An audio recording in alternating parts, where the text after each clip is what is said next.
The Arrival of the Saints. The year is 1620. The air bites with a cold that seems to come from the very marrow of the earth. The Mayflower, a modest merchant vessel turned improbable ark, bobs restlessly in the harbor of what they have newly named Plymouth. 73 days of wretched, storm-tossed confinement are over, but the true ordeal is just beginning.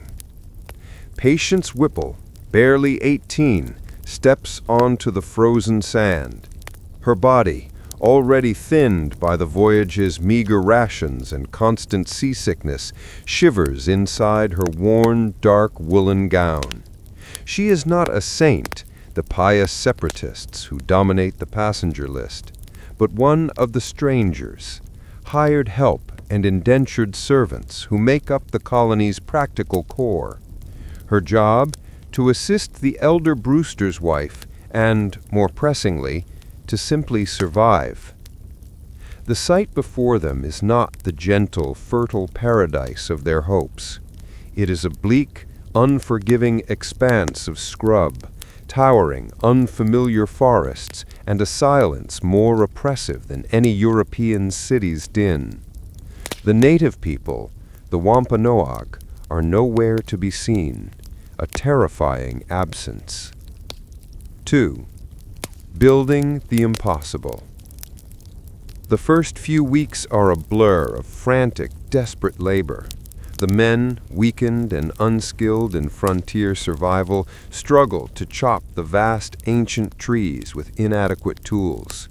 Their first priority is a common house, a shared shelter for the entire company. The work is agonizingly slow. The ground is often too frozen to dig proper post holes, and the winter storms arrive with a ferocity that dwarfs anything they knew in England.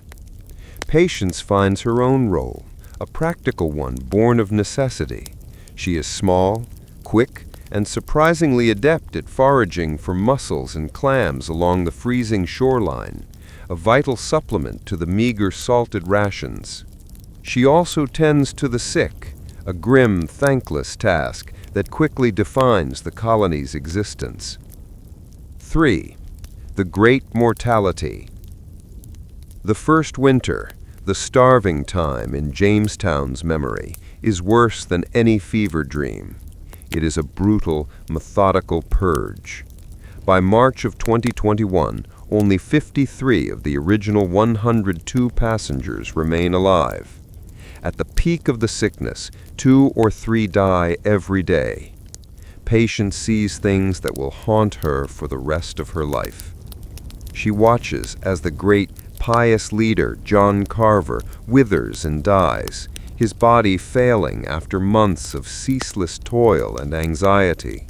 She helps nurse the young wife of William Bradford, the man who will become their new governor, only to see her descend into a madness of fever and despair before passing.